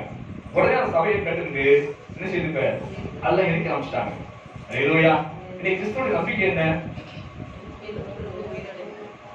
ஆண்டவர் இயேசு கிறிஸ்து எப்படி மரித்து உயிர்த்தெழுந்தாரோ அதுபோல நாம் மரித்தாலுமே ஒரு நாள் உயிரோடு எழும்பும் என்ற அந்த நம்பிக்கையில தான் இன்னைக்கு தேவப்பிள்ளாய் கிறிஸ்துவாய் நம்ம வாழ்க்கையில நாம் மரித்தாலும் வந்து அடக்கம் பண்ணப்பட்டிருக்கோம். ஹalleluya. பழைய ஏற்பாடு காலத்துல சரி எல்லா தேவ மனுஷர்களையும் வந்து அடக்கம் செய்யலாம் சொல்லப்பட்டு கல்லறை இன்னும் செய்யுது. ஹalleluya. ஆனா இந்த சபை அசபை ஆலோசனை கேட்டு வந்து விசுவாசம் இல்லாமல் வந்து எல்லாத்தையும் வந்து இன்னைக்கு எழுதி கொடுக்காங்க. ஹalleluya. அதான் விசுவாச துரோகம் சொல்லப்படுது. நம்பிக்கை அந்த ஆண்டவர்களுடைய விசுவாசம் நிகழ்ச்சது அது இல்லாம போச்சு. ஹalleluya. அடுத்து நான்காவது கூட்டப்பட்ட துகம் என்னன்னு பார்த்தீங்கன்னா சரி கலாத்தியர் 5 வாசிப்போம். கலாத்தியர் 5:1. ஆனபடினாலே நீங்கள் மறுபடியும் அடிமைத்தனத்தின் நுகத்துக்கு உட்படாமல் கிறிஸ்து நமக்கு உண்டாக்கின சுயாதீன நிலைமையே நிலை கொண்டிருங்கள். ஹalleluya. சொல்லப்பட்டது மறுபடியும் நீங்கள் அடிமைத்தனத்துக்கு உட்படாமல். அப்ப நம்ம ஒரு காலத்துல அடிமை இருந்தோம். எதுக்கு அடிமையா இருந்தோம்? உலகத்துக்கு அடிமையா இருந்தோம், பாவத்துக்கு அடிமையா இருந்தோம். ஆனா ரட்சிக்கப்பட்ட பிறகு நாம் மறுபடியும் நினைச்சுக்கூடாது அந்த அடிமைத்தனத்துல போயிடக்கூடாது. அதான் ஆண்டவர் செய்கிறாரு. ஆனபடினாலே நீங்கள் மறுபடியும் அடிமைத்தனத்தின் நுகத்துக்கு உட்படாமல் கிறிஸ்து நமக்கு உண்டாக்கின சுயாதீன நிலைமையிலே நிலைத்திருங்கள். ஹalleluya. ஆக இதனால அவங்க ரட்சிக்கப்பட நாம மீண்டும் அந்த அடிமைத்தனம் போயிடக்கூடாது என்பதுதான் ஞானம் சொல்றாரு. அதுக்கு உதாரணம் வசனம் பாருங்க. கலாத்தியர் 4ஆம் அதிகாரம் 22 வாசிப்போம். கலாத்தியர் ஆபிரகாமுக்கு 2 குமாரர் இருந்தார்கள். ஆபிரகாமுக்கு 2 குமாரர் இருந்தார்கள். எழுதியிருக்கிறது. ஒருவன் அடிமையானவனிடத்தில் பிறந்தவன், ஒரு அடிமையானவனிடத்தில் பிறந்தவன், ஒருவன் சுயாதீனமுள்ளவன், ஒரு சுயாதீனமாக பிறந்தவன், அடிமையானவனிடத்தில் பிறந்தவன், மாம்சத்தின்படி பிறந்தான், மாம்சத்தில் பிறந்தவன், சுயாதீனமுள்ளவனிடத்தில் பிறந்தவன், வாக்குத்தத்தத்தின்படி வாக்குத்தத்தத்தின்படி பிறந்தான். இவைகள் ஞான அர்த்தமுள்ளவைகள். ஞான அர்த்தமுள்ளவைகள். அந்த ஸ்திரீகள் 2 ஏற்பாடுகளாகும். அது 2 ஏற்பாடுகளாகும். ஒன்று சீனாய் மலையில் உண்டான ஏற்பாடு, அது அடிமைத்தனத்துக்கு உள்ளாக பிள்ளை பெறுகிறது. அது ஆகார் என்பவள் தானே. ஆகார் என்பது அரபி தேசத்தில் உள்ள சீனாய் மலை. அந்த ஆகார் இப்பொழுது இருக்கிற எருசலேமுக்கு சரி. இவள் தன் பிள்ளைகளோடு கூட அடிமைப்பட்டு இருக்கிறாளே. மேலான எருசலேமோ சுயாதனம் உள்ளவன், அவளே நாம் எல்லாருக்கும் தாயானவள். அந்தபடி பிள்ளை பெறாத மலையே. சரி. ஆபிரகாமுக்கு 2 பிள்ளைகள் இருந்தாங்க. ஹalleluya. இது இல்லாம யாரும் அப்படியே இருக்காங்க. ஆபிரகாமுக்கு ஏதாவது பிள்ளைகள் இருக்காங்க. ஆனா இது சொல்லப்பட்ட காரியம் வந்து வீட்டுக்குள்ள நடந்த காரியம். இது 2 பிள்ளைங்க. ஒன்னு யாரு சொல்லுங்க? இஸ்மாயில். இன்னொன்னு யாரு? ஈசாக்கு. இஸ்மாயில் யாரு பிறந்தான்? ஆகார் பிறந்தான். ஆகார் யாரு? அடிமைப்பெண். ஹalleluya. அதே சாரா யாரு? இது ஆபிரகாம் உடன்படிக்கை செய்து ஏற்றுக்கொண்ட மனைவி. ஹalleluya. அவங்களுக்கு பிறந்த குழந்தை யாரு? ஈசாக்கு. அவன் யாரு? வாக்குத்தத்தம் பிள்ளை. ஹalleluya. ஆண்டவர் வாக்குத்தத்தம் செய்து 100 வருஷத்துக்கு பிறகு ஆண்டவர் கொடுத்த பிள்ளை தான் அந்த பிள்ளை ஈசாக்கு. அப்ப 2 பேருமே ஒரே வீட்டுல குடியிருக்காங்க. குடியிருக்கும் போது அங்க சொல்லப்படுது மாம்சத்தில் பிறந்தவன் ஆவிக்கு அந்த வாக்குத்தத்தம் பிள்ளை என்ன வந்து துன்பப்படுத்தலாம் சொல்லப்படுது. அந்த ஆதியாகமம் வாசிப்போம். ஆதியாகமத்துல 21 அதிகாரம் 6 வாசிப்போம். ஆதியாகமம் 21 6-12 வாசிப்போம். ஆதியாகமம் 21. தேவன் என்னை நடிக்க பண்ணினார். இதை கேட்கிற யாவரும் என்னோடு கூட நினைப்பார்கள். சாராள் பிள்ளைகளுக்கு பால் கொடுப்பாள் என்று பிள்ளைகள் பால் கொடுப்பாள் என்று ஆபிரகாமுக்கு ஆபிரகாமுக்கு எவன் சொல்லுவான்? ஏன் சொல்லுவாங்க அப்படி? சார் ஆயிடுச்சு, வயசு ஆயிடுச்சு, கிளவி ஆயிட்டா. யாராவது சொல்லுவாங்களா? அந்த கிளவி இந்த வயசுல போய் அது பிள்ளைக்கு பால் கொடுப்பான்னு யாராவது சொல்லுவாங்களா? கீழே வாசிங்க. அவருடைய ஆபிரகாமுக்கு எவன் சொல்லுவான்? அவருடைய முதிர் வயதிலே அவருக்கு ஒரு குமாரனை பெற்றாளே, பிள்ளை வளர்ந்து பால் மறந்து ஈசாக்கு பால் மறந்த நாளிலே ஆபிரகாம் பெரிய விருந்துபடினான். இங்க பாக்க சரி, சாராளுக்கு 90 வயசு, சாராளுக்கு 90 வயசு வரைக்கும் குழந்தையே கிடையாது. ஹல்லேலூயா. அவ குழந்தை இல்லாதனால சாரா என்ன பண்ணா சொன்னா, குட்டாத்தனமான காரியம் செய்யறாங்க. ஆகாரை வீட்டுல அனுப்பி வச்சிருக்க ஆகாரை சேர்த்து கொண்டு அவன் மூலமா குழந்தை கொடுக்கும் போது ஆகாருக்கு வயசு வந்து 18 வயசு. அதனால பேரு ஆகாருக்கு சொல்ல அந்த வார்த்தைக்கு என்ன அர்த்தம் சொன்னா, தேனி அர்த்தம். ஆகா என்றால் என்னது? தேனி. அவன் தேனி போல சுறுசுறுப்பா வேலை செய்கிறவர். அதனாலே அந்த இதமனுடைய கண்ணுல அவன் தயவு கிடைத்தது. அதனாலே ஆபிரகாமோடு சேர்ந்து வாழும்படியாக அவள் என்ன வந்து அவள் சேர்த்து வைத்து ஒரு குழந்தைக்கு பெற்றுக் கொள்ள சொல்லும் போது அவள் ஆகாரை சேர்த்துக் கொண்டு அதன் மூலமாக இஸ்மவேலை பெற்றெடுத்தாள். ஹல்லேலூயா. அந்த இஸ்மவேல் பெற்றெடுத்த பிறகு 10 வருஷத்துக்கு அப்புறம் சாராளுக்கு செய்து குழந்தை பிறக்குது. ஹல்லேலூயா. ஆக இஸ்மவேலுக்கும் அந்த ஈசாக்குக்கும் வயசு பேசுறது 10 வருஷம். ஹல்லேலூயா. அப்படி வேற சொல்றாங்க 10 வருஷம் என்று சொல்றாங்க. ஆக இந்த நாட்கள் 2 பிள்ளைங்க ஒரே வீட்டுல குடியிருக்கிறாங்க. அது குடியிருக்கும் போது இந்த இஸ்மவேல் ஈசாக்கை என்ன பண்ணா சொன்னா, துன்பப்படுத்தினா சொல்லப்படுது வசனம். துன்பப்படுத்தினா. என்ன துன்பப்படுத்தினா? அடிச்சானா? இல்ல. காயப்படுத்தினா? அப்படின்னா படல பைபிள்ல. துன்பப்படுத்தினா. என்ன துன்பப்படுத்தினா சொன்னா, சொல்றா வந்து நான் கிளவியா இருக்கிறேன், இந்த வயசுல போய் நம்ம பிள்ளையை பெற முடியுமா, இந்த வயசுல பால் கொடுக்க முடியுமா பிள்ளைகளுக்கு, இப்படி எல்லாம் யாராவது சொல்ல முடியுமா அப்படின்னு சொல்லி வெளியே சொல்லுவதற்கு வெட்கப்படக்கூடிய அளவுக்கு, வெளியே பிள்ளை தீர்ப்பது வெட்கப்பட அளவுக்கு அந்த வருஷம் வந்து வீட்டுக்கு முடங்கி கிடக்கிறான். ஹல்லேலூயா. ஏன் வயசானவள். அப்ப இவன் இந்த இஸ்மவேல் ஈசாக்கை வந்து கேள்வி பண்ணும்போது, கிண்டல் பண்ணும்போது என்ன வந்து இப்படியாக கேள்வி பண்ணான், கிளவி மகனே அப்படி சொல்லி கேள்வி பண்ணான். இதுதான் துன்பப்படுற காரியம். இத வந்து ஈசாக்கு வந்து அப்பாட சொல்லும் போது அவன் வந்து ஆக இஸ்மவேல் வீட்டுல இருக்கக்கூடாது, ஏனென்றால் அடிமைத்தனத்தில் பிறந்தவன். ஹல்லேலூயா. அந்த பாருங்க, மாம்சத்தில் பிறந்தவன் எப்பொழுதுமே ஆவியில உள்ள பிள்ளைகளை வந்து கேள்வியும் கிண்டலும் செய்யதான் செய்யறாங்க. ஹல்லேலூயா. புதுசாவுக்கு ரட்சிக்கப்பட்டு வந்தாச்சுன்னா புதுசாவை நம்ம போய் ஆண்டு வார்த்தையா சொல்லி வச்சா அது நாலு பிரதேசம் வந்து சொல்லுங்க வாசி கொடுப்போம் சொல்லுவாங்க. என்ன சொல்லுவாங்க? கேள்வி கிட்டதான் பண்ணுவாங்க. நான் வந்து புதுசுல எல்லாருக்கும் ஆண்டு வார்த்தை சொல்லுவேன். எல்லா வாரி பசங்க பிடிச்சு வச்சுன்னு நினைச்சு வந்து ஆண்டு வார்த்தை சொல்லி எப்படியாவது சட்டத்தை கொண்டு வர சொல்லி பேசப்படுவேன். அவர் சொல்லும் போது அவர் 4 பேர் சொல்லுவாங்க, டீ சாப்பிடுவது வந்து மாட்டிக்காண்டி இன்னைக்கு இருக்காது அவ்வளவுதான் அழகியா போட முடியும் அப்படின்னு சொல்லி அழகியான்னு கத்துவாங்க. அப்ப இதை கேட்கும் போது அவன் நினைச்சு வந்து புதுசாக நினைச்சு வந்து அப்படி தலைக்கு வந்துடுவான். நாளைக்கு என்ன பார்த்தா நினைச்ச மாட்டான், பேசவே மாட்டான், கிட்ட அவன் தலையை வந்து வந்து ஓடிட்டு வந்து. இப்படி இன்னைக்கு மாம்சத்தில் உள்ளவங்க வாக்குத்தம் பண்ணப்பட்ட தேவ பிள்ளைகளை, ஆவிக்கு விஷயத்தில் உள்ள பிள்ளைகளை கேள்வியும் கிண்டலும் அலேலியா சொல்ல என்னென்னமோ சொல்றாங்க சொல்லி ஒரு கேள்வியும் கிண்டலும் பண்ணி அவங்க என்ன தலையிலிருந்து நடக்கூடாதுக்கு அந்த நுகத்தை என்ன வந்து அவர் கருத்தை போட்டுறாங்க. அல்லேலூயா. அவங்க வெட்கப்படுகிற சபைக்கு வராம பின்மாறி போன பிரிவு இருக்காங்க. நல்லா சுகம் பெற்றிருப்பாங்க, விடுதலை பெற்றிருப்பாங்க. அதை 4 பேர் சொல்றத பார்த்து 4 கேள்வி பண்ணதை பார்த்து நினைச்சா வந்து பின்வாங்கி போயிடுவாங்க, சபைக்கு விட மாட்டாங்க. 1/2 மணி நேரத்தில் ஆண்டவர் இந்த பயில அநேக வாலிபரை வாங்கி சொல்லி ஆண்டவர் கொடுத்துருக்காரு. அவங்க எல்லாம் வாலிபர் சகோதரிகள் சாயந்தரம் கொடுத்துலாம் வருவாங்க. அந்த 4 பேர் நினைச்சாங்க வாலிபர் உட்காந்து நினைச்சா வந்து நினைச்சாங்க கேள்வி பண்ணாங்க இல்லையா, கேள்வி பண்ணுவாங்க. அல்லேலூயா கூட போகுது அப்படி போகுது சொல்லி கேள்வி பண்ணுவாங்க. அல்லேலூயா சொல்லி ரொம்ப வருத்தப்படுவாங்க, கேள்வி பண்ணாங்க சொல்லுவாங்க. ஆனா யாரெல்லாம் கேள்வி பண்ணாலும் அவங்களும் சபைக்கு வந்தாங்க. அல்லேலூயா.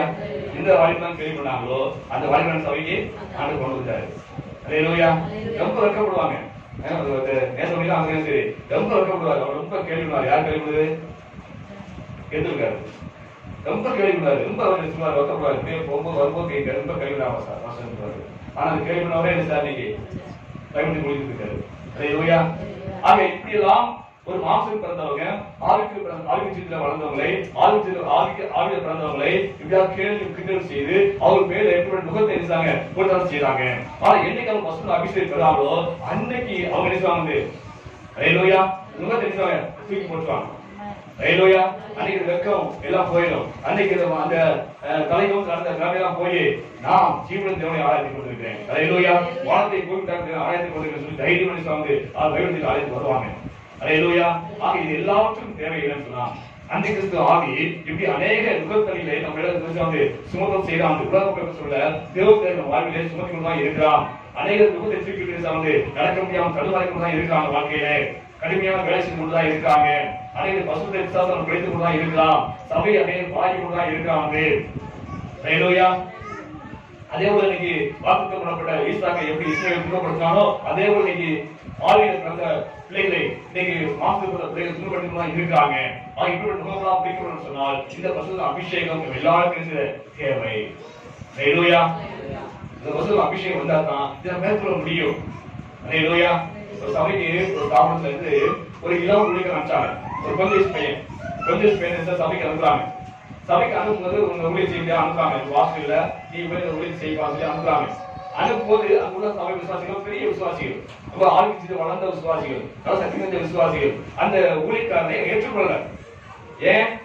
வயசு இருந்து ரொம்ப கம்மி, ஆள் பார்த்தா அப்படியே இருக்காரு, சத்தம் பேசுறது தெரிய மாட்டேங்குது. அப்படியாக ரொம்ப ஒரு சாதாரண ஒரு ஊழியக்காரா இருக்காரு, கொஞ்சேஸ்காரா இருக்காரு. அவங்க எல்லாம் வயசானவங்க, ஆளுங்க வளர்ந்தவங்க, பெரிய விசுவாசிகள், பல ஊழியக்காரரை பார்த்தவங்க. அப்படிப்பட்ட அந்த விசுவாசத்தினால அந்த ஊழியக்காரங்க ஏற்றுக்கொள்ள, கனப்படுத்தல, அற்பமா பேசினாங்க. ஆனா அன்னைக்கு கோயில் நாட்களிலே ஒரு வாரம் கழிச்சு மட்டும் சரி அந்த சபைக்கு ஒரு குடும்பம் ஒரு பிள்ளை எடுத்துட்டு வராங்க. அது வரவே மாட்டேங்குது தசுங்களா. அதை ரொம்ப இழுத்துட்டு வராங்க. அந்த பிள்ளைகள் பிசாசு பாம்பு இருக்குது, அதனால இழுத்துட்டு வராங்க. அப்படியா ஆதாரம் முடியும் போது உள்ள பாயிட்டாங்க. பாஸ்டர் என் பிள்ளைக்கு செலவு பண்ணுங்க, ரொம்ப நாள் அப்படி பிரச்சனையா இருக்குது, போராட்டமா இருக்குது அப்படின்னு சொல்லும் போது அந்த இளம் ஊழியக்காரர் அந்த பிள்ளை தலையை கையில் செலவு பண்றாரு. அந்த ஆவி அலங்கரிச்சு ஓடி கடைசியில விடுதலை ஆயிடுச்சு. அந்த குடும்பம் ரசிக்கப்பட்டுச்சு. அதை பார்த்த உடனே விசுவாசிலாம் கனவீனப்படுத்தினாங்க. அவங்க விசுவாசிகள் நினைச்சாங்க இந்த பாஸ்டர் ரொம்ப கனப்படுத்தாங்க. அந்த இளம் ஊழியக்காரன் ஐயா பாஸ்டரியா அப்படின்னு சொல்லி நினைச்சாங்க. அன்பை கூட்ட ஆரம்பிச்சாங்க.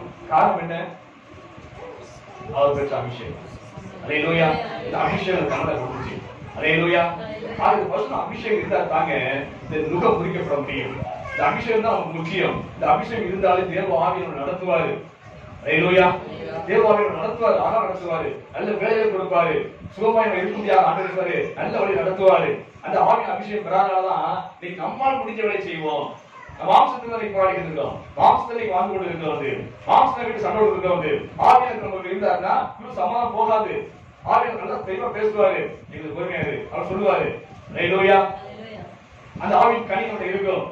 ஆனா மாம்சத்தில் வாழ்றதுனாலதான் ஒருத்தர் நீ நான் பெரியவா நீ பெரியவா சொல்லி கடவுள்கிட்ட சண்டை வருது, பெரியவா சண்டை வருது, நீங்க முட்டி மோதி சமாதானம் அற்று போறது காரணம்னு சொன்னா இந்த பரிசுத்த அபிஷேகம் இல்ல, ஆவிய வழிநடத்தல் இல்ல. வீட்டுக்குள்ளாக அதை விட்டு சமாதானம் போச்சு.